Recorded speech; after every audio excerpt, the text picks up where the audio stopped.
Hello, everybody. My name is Michael Horton. I'm a psychologist and former teacher. And my purpose today is to show you around the Resilience in Our Teens project as it's taught in a lot of high schools in New South Wales at the moment.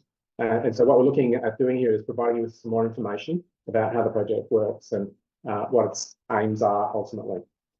Of course, let me begin by acknowledging the traditional owners of the land, elders past, present and emerging, on which we gather today. Thanks for having me to speak with you.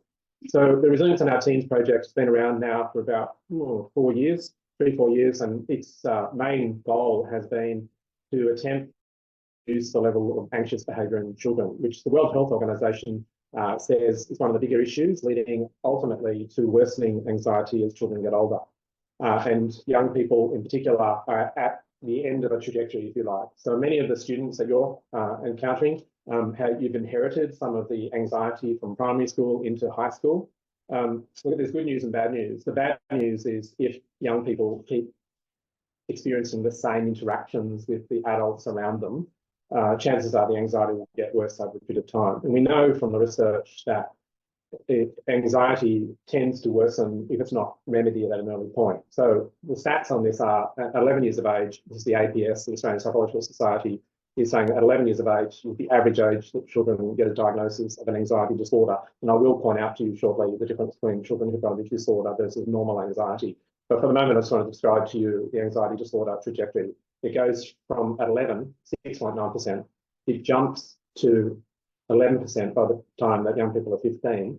And if it's still not remedied, it jumps again to 18.4% by the time they're 18 to 24. And that's based on the recent ABS statistics. So the initial one was the ABS, 6.9%, 11. The Australian Institute of Health and Welfare says that at 15, it's 11% of 15-year-olds had something consistent with an anxiety disorder, and then 18.4%. Now, why am I telling you this? Well, a lot of people think kids will grow out of it, and they won't. If they're anxious at 11, chances are they're going to be more anxious by the time they're 15, and even more anxious by the time they're 18. There are, as you can imagine, a number of reasons why young people are becoming more anxious over a period of time. But just to say, to begin with, it's likely that underneath that rise in anxiety disorders, there's also this increase in young people who are feeling somewhat anxious. And the biggest sign you'll see of that in high schools is kids who are avoidant or who won't have a go. And I've met with many leaders over the last number of years who've told me they're seeing young people who are avoidant, who won't have a go at what they typically might have had a go at before. Okay, 2 books I want to show you very quickly, and I'll try to not hammer you with too many references today, because this is really a Cook's tour, an introduction to the anxiety remedy that we call Resilience in Our Teens. But this is a book by Jonathan Haidt. Jonathan Haidt's an American psychologist who wrote this book called The Coddling of the American Mind. And in it, he says that young people in America are growing up ill-prepared for adult life and less mature than they were a generation ago, compared with a generation ago. So what Haidt is talking about is that something is changing in the environment to result in young people who are less mature, more anxious, and ultimately possibly more depressed over a period of time. So we know it's a real thing. Certainly the Principal Health and Wellbeing reports, certainly the SVC, New South Wales SVC research that was done a couple of years, and it's done every couple of years now, is saying that young people in Australia look like, and it's a major concern of school leaders that young people in Australia are not faring so well. Mental health problems are one of the biggest concerns of school leaders around the country. Okay, how can we fix this? Well, there's some good materials coming out lately, particularly books like this, Parent-Led CBT for Child Anxiety. This could easily be called Teacher-Led CBT for Child Anxiety, or even for teenager anxiety. And we know that if you fix the interactions between the significant adults and the child, that the child's anxiety will it'll decrease. In other words, you'll see improvements if you change the interactions. And this is based on some work by Eli Lebowitz, who's from Yale. Yale professor of psychology, Lebowitz says that anxiety is not like a sore tooth. It's not like you fix the tooth and it will go away, but rather he says that it's important to recognise that trajectory of anxiety disorders or anxiety generally will get better or worse as a result of changing the interactions between significant adults and the child. And in the literature, what they talk about ultimately are small changes. They say that, so they use this term, seemingly modest interventions delivered by significant adults repeated over time will make the biggest difference. So I'll just repeat that because it's worth repeating. Seemingly modest interventions delivered by key adults repeated over time will change the anxiety. So I'm going to show you now just a few theoretical background bits and then show you how this project works. Excuse me. All right, so the context today is really about what's happening in Australia. We're seeing more kids who are anxious, students who are avoidant, won't put their hand up, avoiding class challenges. And we're looking at how can we change that within a school system, employing teachers to do their bit, SLSOs to do their bit, parents to do their bit, and of course leaders to do their bit as well. So a bit about me, I'm a psychologist, had worked in child and family health for a number of years before coming into the training world. And I did some work on a population change project, a large one in Vietnam, and also have completed the United Nations Convention on the Rights of the Child report in Seychelles. But in the work that I did in Vietnam, it was critiquing a large-scale population change project. Now, when the UN backs a project, any project, what it wants to do is to know that it's going to get an outcome.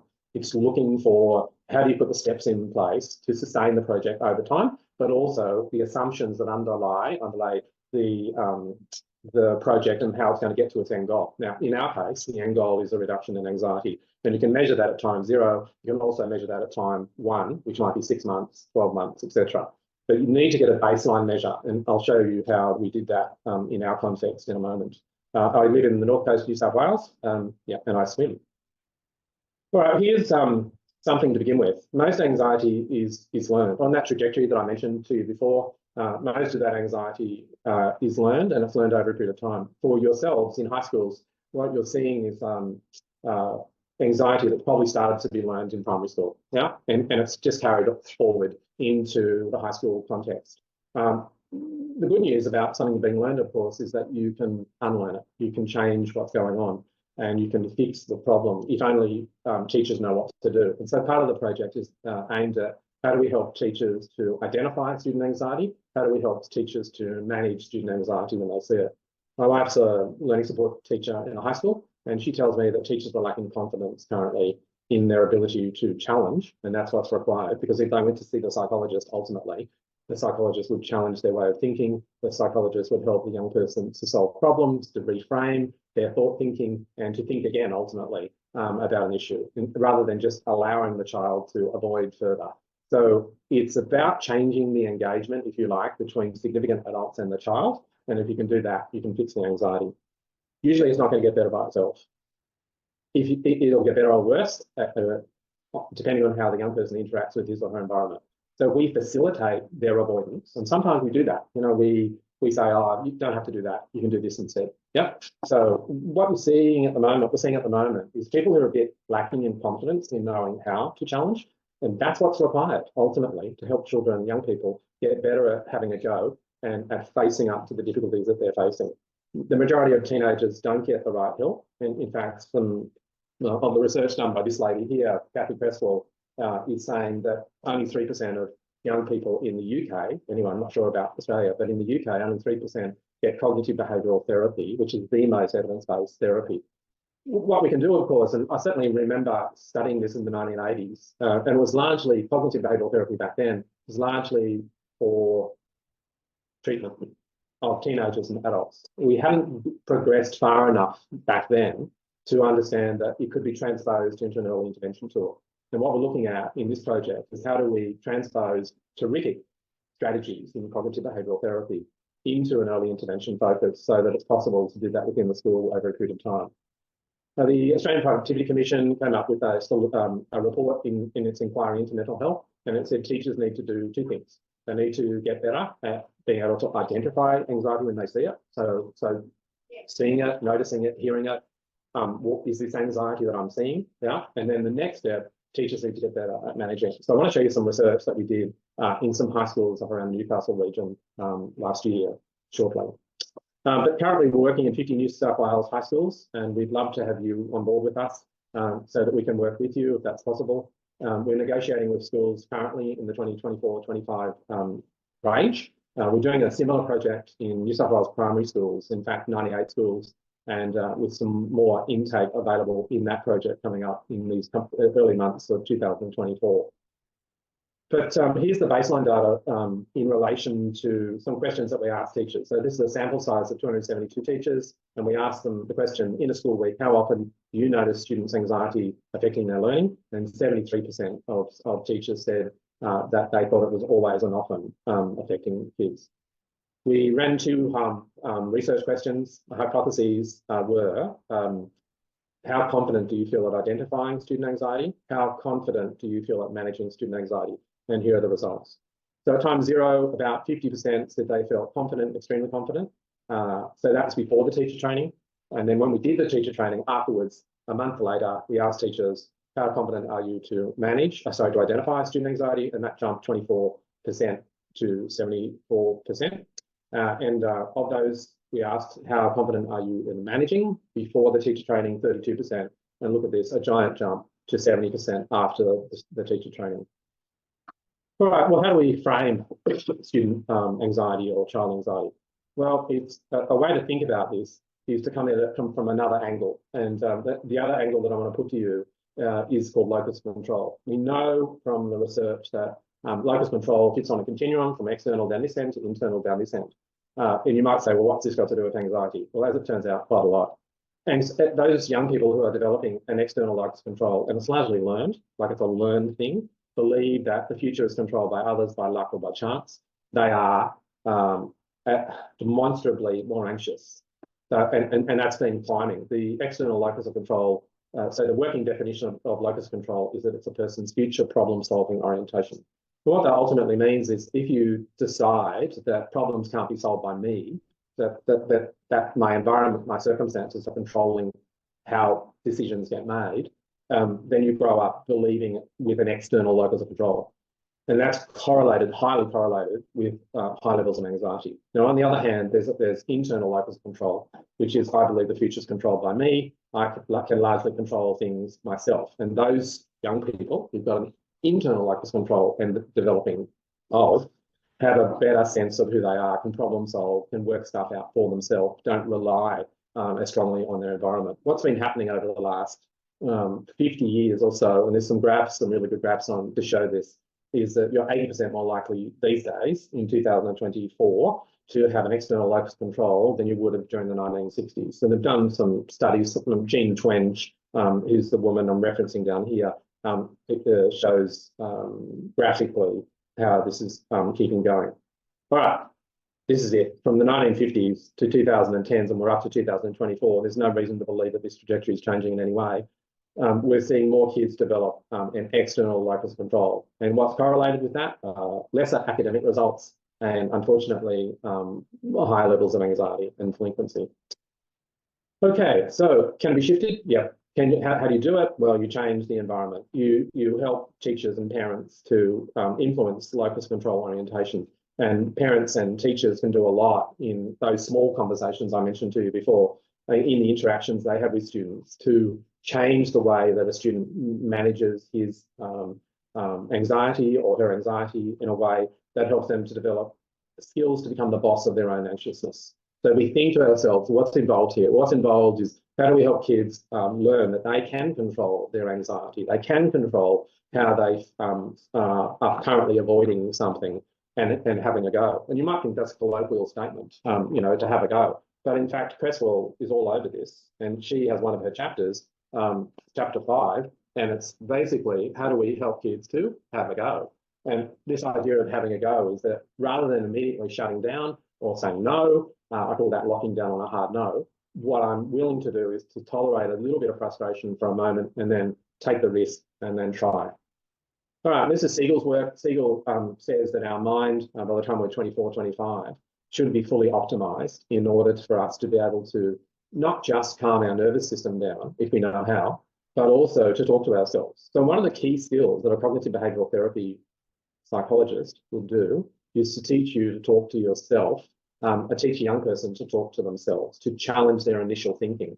So there's some terrific stuff around. There's Adam Grant's book called Think Again, where he's putting the idea forward that all of us need at times to be our own second opinion, that all of us from time need to think again. And this idea really is an adult construct because in little children, of course, from that early age, 4, 5, 6, they don't have the metacognitive skills just yet to be able to think about how they're thinking, which kicks in, as you know, during the teenage years. All right, so when kids are little, of course, they rely on those relationships around them, but they wean themselves off their dependency of relationships and ultimately become more individuated by the time they're 24 or 25. So what Siegel would say is that our mind becomes more optimized, better able to make sense of the world, and I can calm my nervous system down if only I know how. So I want to talk with you about resilience as the flip side, if you like, of what we're talking about here. The flip side of anxiousness is this ability to be able to talk to myself and to pick myself up by my bootstraps and to get on with things rather than letting small setbacks become larger than Ben-Hur. So bigger than Ben-Hur. So I think resilience, if you like, if you help kids to get a handle on their anxiousness, you can build up their ability to be resilient. And that's a bandied about term, but I want to put it to you that it's something that can be constructed. So my own book, which is this baby back here, is a book that I wrote last year, but I put into you that resilience can be constructed. In other words, you can build it layer on layer, experience by experience, and it's possible to develop a young person's resilience over time through the interactions they have with their environment, be that a teacher, an SLSO, or a parent. But here's another take on this.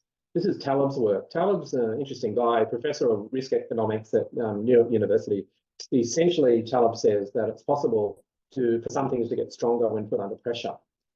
He says, and that they become anti-fragile. So his examples are things like inoculations for young people, children, all of us during a pandemic, help us to ward off the larger virus. Bones, our leg bones will become brittle if we don't use them. In other words, we need to keep putting pressure on our bones over a period of time. But here's another example psychologically that I want to put to you from this book called Into the Rip. This is Damien Cade's book, but he says this, and I won't go on, but it's just a couple of sentences. Experiencing struggle and recovery, the doing, that's the actual product. So I'll just read that again. Experiencing struggle and recovery, the doing, that's the actual product. It alters our brains and our sense of self. Once you know what you're capable of, you can transport that to other activities. Risk is a vital part of the process because that's how we learn about our strength. Young people in particular should be exposed to experiences that allow for empowerment, that give them an opportunity to face their fears and own how they respond. In other words, we need to help kids take appropriate risks and learn from them. Sometimes you're going to fail, sometimes you're going to succeed, but at least have a go. We want to encourage them to try and try again. And that fits largely, as you know, with work by Carol Dweck. Dweck would say it's about grit and perseverance and determination and trying again.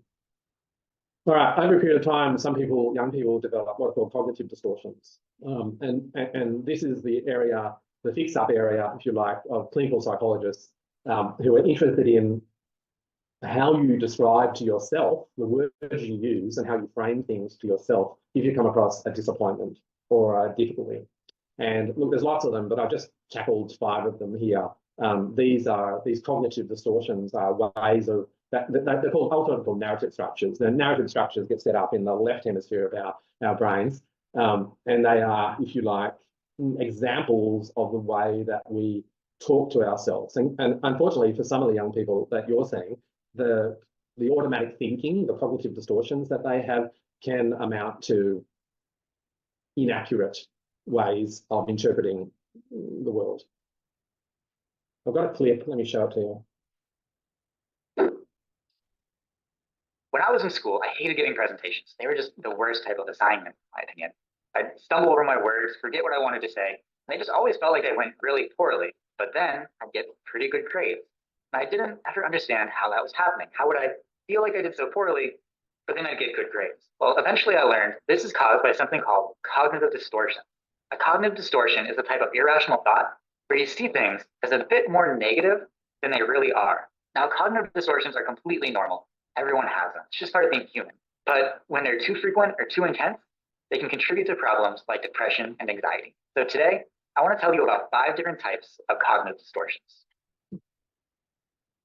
The first cognitive distortion is called emotional reasoning. This is when you feel something so intensely that you start to think it must be true. For example, think of someone who has a fear of flying. They know the facts that flying is safer than driving. When they take that first step onto a plane, the fear takes over and they start to think, oh, I know this plane is going to crash. I know it's going to crash. Of course, the feeling doesn't have any bearing on the facts. But if you feel it strongly enough, it'll start to seem true. The next cognitive distortion is called disqualifying the positive. This is when you look at a situation with both good and bad aspects, you sort of push that good stuff aside and you just focus on the bad stuff. So imagine you get a performance review at work. It says, great job, great job, great job, needs improvement, great job. You look at that and all you see is needs improvement. You forget about all the positive feedback. Another good example, imagine you go on a first date, everything's going well, you're getting along, you have a lot in common, and then you say something really stupid, you just put your foot in your mouth and you wish you could unsay it. Well, when you get home that night, that's all you can focus on, stupid thing that you said. And you sort of forget that you're getting along great and having fun. That's disqualifying the positive. And you only focus on the small negative aspect of some situation. The next cognitive distortion is called mind reading. This is when you make assumptions about other people's thoughts or their intentions or behaviors without really having enough evidence. So imagine you give a friend a call, they don't answer, and you start thinking, oh, I bet they picked up the phone, saw it was me, put it back down. Or I bet they're hanging out with someone else they like more, or maybe they just don't like me. And that's mind reading. When you make assumptions about why someone does something or what they're thinking or feeling without really knowing. The next cognitive distortion is called all or nothing thinking. This is when you see things in extremes, nothing in between. They're black or they're white, they're good or they're bad. On a more personal level, this might mean I'm beautiful or I'm hideous. I'm brilliant or I'm a moron. I've got a great job or I've got a terrible job. So for example, think of someone who seems to have a pretty good life. They've got a good job, close friends, hobbies they like, they're healthy, but their romantic relationship is sort of on the rocks. Now, most people might look at this life and think like, oh, that's great. They've got a good thing going. But they look at their own life and they think, my life's a mess. I'm such a loser, all because of that one thing. That's all or nothing thinking. When you reduce something to its extremes, just seeing the black or the white without seeing that gray in the middle. The final cognitive distortion I want to talk about today is called catastrophizing. This is when you only consider the worst possible explanations for something rather than the more likely explanation. For example, imagine you're waiting for a family member to get home from work. They're 15 minutes late, and you start thinking, oh, they must have been in a car accident. Why else would they be late? When in reality, just stuck at work for 15 minutes, just stuck in traffic. And that's catastrophizing. You jump to the most drastic explanation without considering what's more likely. Now that I look back at my own experience giving presentation, I can see how cognitive distortions played a role. Now, my presentations, they weren't perfect. I'd stumble over my words and forget a few things. But it wasn't a big deal. In a 20-minute presentation, it might have been 2 or 3 minutes that were a little choppy. Now, the good thing about cognitive distortions is once you learn to spot them, you can start to challenge them. And by doing this, you can change how you think, and you can change how you feel. And in the long run, this will improve your mental health. Now, I put it to you that a fair number of year sevens are probably doing a fair bit of mind reading and a fair bit of catastrophizing as well. So how do we fix this? Well, you intervene. And you intervene by challenging the young person appropriately as to what they're telling themselves about a difficulty. Because ultimately, if they had to go off and see the psychologist, that's exactly what he or she would do, which is about why 50% of kids drop out of therapy. So the figures are not great at the moment, because what we know is that if you leave it too long, kids get stuck in a way of thinking. And by the time we get some help, sometimes they're really entrenched that kind of thinking. So if you went to see the psychologist, they do about 5 different things. They would teach you problem solving. They would teach you to reframe. They would teach you refuting skills, which is coming up with evidence for and against your thought. And they would teach you arousal reduction techniques, and they would teach you interrupting techniques, interrupting cyclical kind of thinking. They would use all sorts of things like exposure ladders to help you re-engage with the challenge of one sort or another.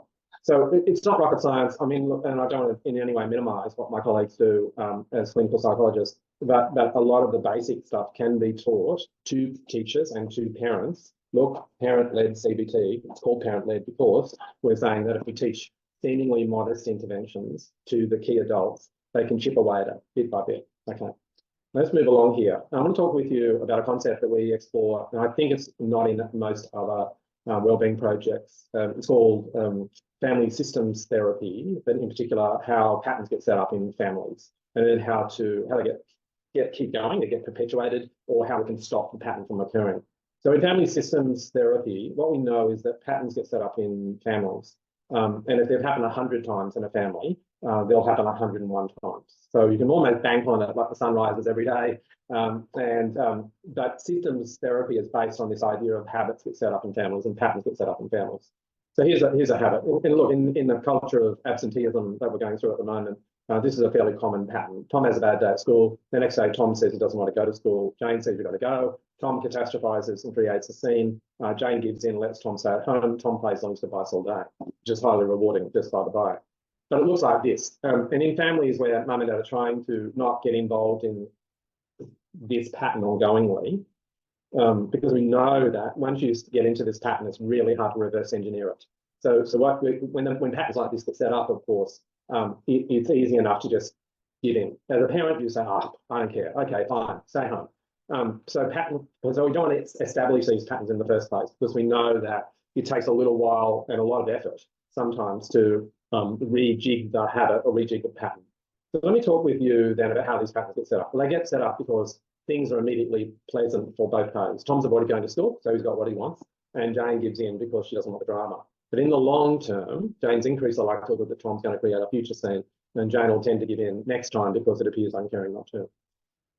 Okay, now this is called accommodation. Accommodation is when adults inadvertently hamper a teenager's ability to correctly label anxious thoughts as unrealistic or exaggerated. In other words, by giving into Tom's initial anxiety without teaching him how to overcome it, or without insisting that Tom goes to school and then believing that it'll be okay, the parent that is,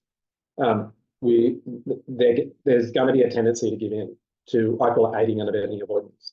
And look, it's not just parents that do this. I mean, whole school systems do this. I mean, the overuse, just saying, of exit cards by students in schools is a point in case. And I've trained lots of teachers who are telling me that they have to review the use of exit cards as a way of avoiding, as a way. And I know we've been taught to provide these little kind of accoutrements, if you like, of classroom environments to provide exit cards, for example. But well, one of the other wellbeing programs would say this is an important thing, but I disagree. Ultimately, what we want to do is to reduce the use of exit cards and to reduce the use of things that are going to help kids to avoid the discomfort of being in an anxious moment. We actually want them to be in an anxious moment so that what? So that they can develop their own skills for overcoming the difficulty or the anxiousness that they're having. So we need to build up their skill set, because the more we build up their skill set, the better able they are to manage their anxiousness. I'm going to show you a film. There's Leibowitz. I mentioned to you before. So Leibowitz is a huge player in young people's anxiety in the United States. And in particular, I want to show you this very short clip about how a parent has got into a habit of helping their young person to avoid. Okay, this doesn't go for very long.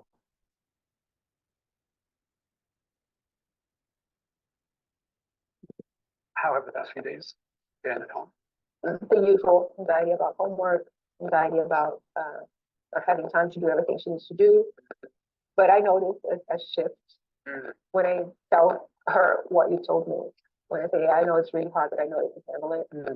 I don't know, it's so immediate. She shifts and she goes do whatever she needs to do. That's amazing. You were able to give that supportive message of, I know how hard this can be. I know how uncomfortable or anxious you're feeling, and I'm really sure that you can handle it. You know, parents are like a mirror that their child looks into to see who they are. And when what you see reflected back to you is a child who is weak, who's helpless, who's vulnerable, who can't deal with things, that's what you start to believe about yourself.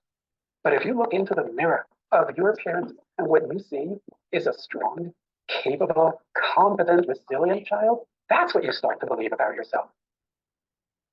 With all the anxiety, she's a grade A student. That's incredible.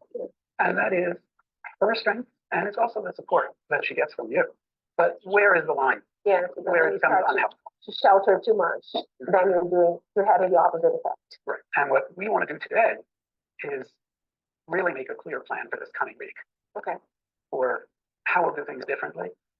When Francesca is coming to you with her anxiety, right? When you're feeling that pull to step in and make it okay, you take a step back and you don't do that. What does that make you think? First of all, she's going to get extra anxious. I think you're not wrong about that. I also think it's worth it Mhm. because what you'll be giving her, it's so much more than just this week. Mhm. Right? We're working for her to be able to go through life feeling like, yeah, things are tough and I can handle that. I think that will be the biggest present you can give to her. And how is she going to be prepared for that? The best way to let her know is for you to actually write out a message to her. You should just start with something really positive. That'll be a really good way of saying to her, I'm not mad at you. And then you should just acknowledge the anxiety that she's dealing with and be supportive. And then what I want you to explain to her is I realized that by always trying to solve the problem for her, I'm not helping you. And then you just tell her that's why, starting tomorrow morning, when I see that you're worried and anxious, I'm going to let you figure it out on your own. Okay, well, you can see she's not all that happy because the habit that she's had as mum, look, and it's not always on gender-based. I've seen many dads who jump in too quickly to solve their children's problems by fixing stuff too often, too readily. But if kids don't get a practice at resolving difficulties for and by themselves, they won't develop the skill set that says, you know what, I can work it out myself. I can work it out on my own terms, and I can control my anxious thoughts and feelings, and we go from there. Anyway, I'm going to move along. All right, so what are we focusing on? Well, there's if I have to shrink the change for you, like this is a giant population change project, I'm going to shrink it down to just 3 things that you would do. It's very important that just like you have a set of expectations under NESA guidelines for academic achievement, I actually think you should have a set of guidelines for emotional capacity. In other words, kids need high expectations, and it needs to be sold to them in a way that's going to be just above where they are, the Vygotsky stretch, I call it. So Vygotsky would say, you know, what's the next step up for this young person? Well, that's a set of expectations. And yeah, I'll have a moment, I'll share that with you after this slide. So we need to train teachers up in how to hold what are called serve and return conversations. It's very clear from the research and the literature, particularly the Harvard Center on the Developing Child, from Leibowitz's work, that if we change the interactions between the child and his or her environment, i.e. between the child and teachers, between the child and SLSOs, between the child and parents, we can reverse the anxiety. We can help kids to become more adaptable and challenge them to deal with their anxious feelings. And then there are 7 lesson plans as well that go with this project. But here are some expectations. Students will use critical thinking skills and problem solving skills to work through their difficulties. In other words, yeah, we want them to work through their problems, and we're going to scaffold them, facilitate them to do it. Students will learn self-calming skills. Like we might think they actually know how to calm themselves down. Well, often they don't. Often they haven't learned in a very structured way how to control their breathing properly, how to use meditation properly. Students will support each other to stay calm. In other words, I don't join in. It's called co-ruminating with by showing too much empathy. Look, now there is a problem that's going on in Australian playgrounds at the moment. The students go outside, something bad happens, and they go outside and say, "Oh, that teacher's horrible. I hate her." Yeah, she's always like that to me. And then you get kids spiraling down because they're actually showing too much empathy. You might think that's a shocking thing for a psychologist to say about too much empathy. But in fact, I think what's going on is empathy has its role in close relationships with people, but you can actually use too much of it. And what it does is that too much empathy can see students in the playground go down and down and down and down. This is Ethan Cross's work on co-rumination, if you want to have a look at it. All right, so 7 return conversations important. The 7 lessons. The first dot point is striking while the iron's hot. This is Leibowitz and Hamer-Omer's work. The second dot point is striking while the iron's cold. In other words, when they're not in a moment of anxiousness, we need to teach them about how their brain works, how cognitive distortions work, how body calming techniques can be used. And if we teach those offline, so to speak, we can give kids the information they need to be able to manage their anxiety and transport it to lots of situations. Okay, a bit more research. This is what we did. This is in Western Suburb schools to 483 teachers. I believe I saw 483 teachers that day. Anyway, I did. And we asked them after the project how committed they are to serve and return conversations. And these were the results. After the teacher training, effectively 99%, I think it was. Yep, 99% said they were committed to try to serve and return conversations. And the commitment involved holding at least 5 serve and return conversations a week. So I put this challenge out to teachers. Look, if you have 5 conversations a week, and there's 40 weeks in the year, that's 22,000 conversations, isn't it? And there's 100 of you, that's 20,000. Is that right? My math's not, I think that's right. Over the year. This is another film I want to show you. This is the students at Henry Kendall High School, who, and Andrew Backhouse gave me permission to show you. His high school students did the 7 lessons, but at year 11, they did it in 1 day. So I just want to show you this clip. So the 7 lessons, they did it as a 1-day workshop, just saying. And this will show you what they learned. The message was essentially for us to understand how anxiety works, what do you do with it, and how we can control it. It is important to help kids deal with stresses and anxieties of life, and so that they can build strategies. And it helps them know that they can cope with it themselves and strategies to do so, and the support that they have around.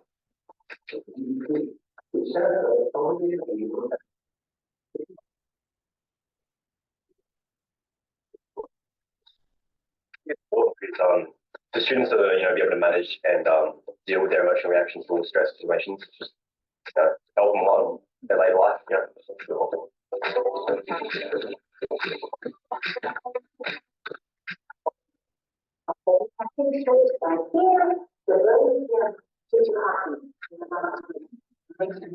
thought the experience was awesome. I feel like all the students were able to learn a lot about anxiety and stress, what it is specifically, and how to deal with it through different techniques, which I think will be a great aid for all of us as we move further into our senior years and into career. Put your thinking running on. I think that there's one big one for all of us, because we kind of normalize that it's okay to be not okay, and it's okay that other people will go through something stressful, but we have these things to implement for you to feel better.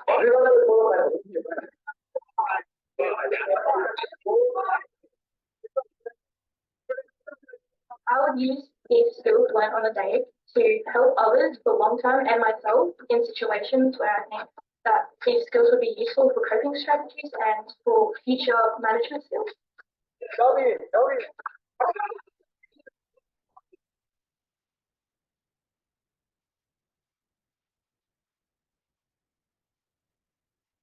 I thought a key message was, well, it wasn't a direct message. We've got such awesome students and staff that are backing us. So yeah, to trust in them when we're going through a rough spot.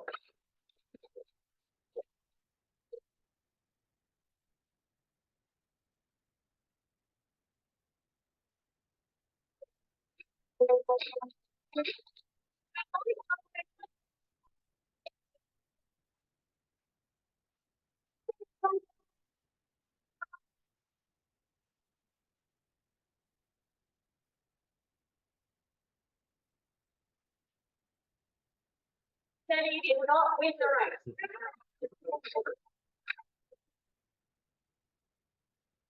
All right, so summing up, this is a fit for purpose program. It's not a broad wellbeing project. It's really focusing on one thing: how do we reduce student anxiety? It uses a theory of change model, which is getting your ducks lined up towards that outcome. So there's a lot more involved in this during the champion. So the project relies on a group of 8 to 10 people. You can have, look, one school had 18. Doesn't matter. You can have a bunch of people who are your key leaders, if you like, in the school. They're called Riot Champions. And I would train them up in how to get their ducks lined up so that they get the successful outcome they're looking for.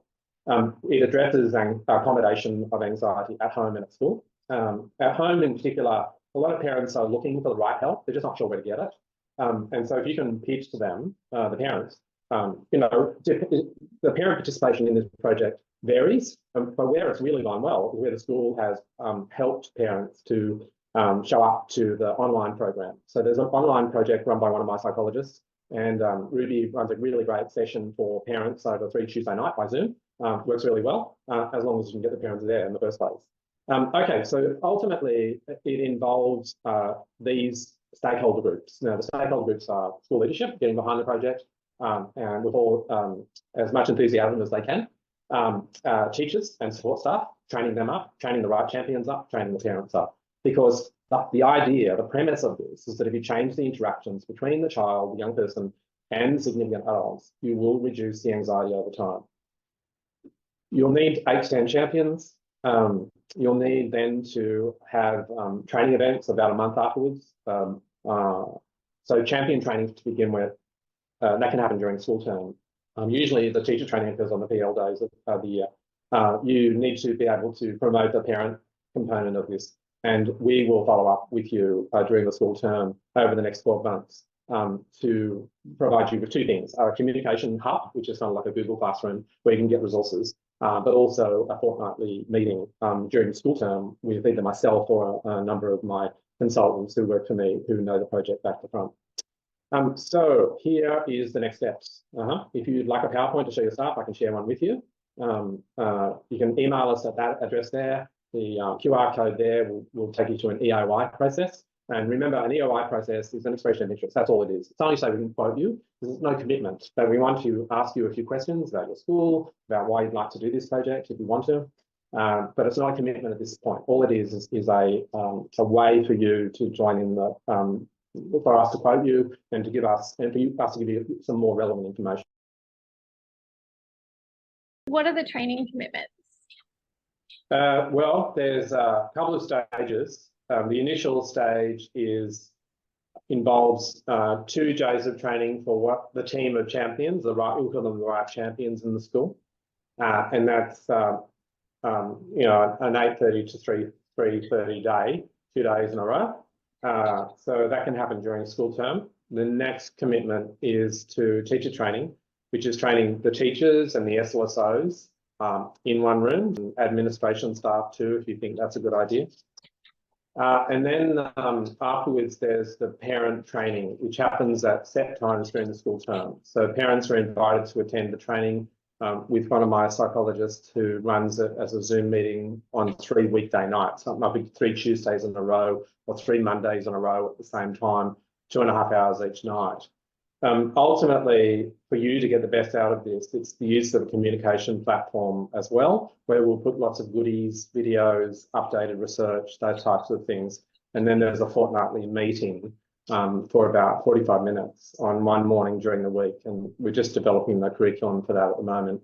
And then ultimately, teachers have to go off and teach the lessons. So you have to work out who's going to teach the lessons within your context. What is the best time frame between the champion training and the whole school training? So once you've done the champion training, it's a good idea to go back and prepare the road, so to speak, for your teachers. And so that might involve a kind of a section of the staff meeting where you dedicate, say, 15, 20 minutes just to letting teachers know that this project's underway. Well, I would say at least a month between RIDE champion training and teacher training.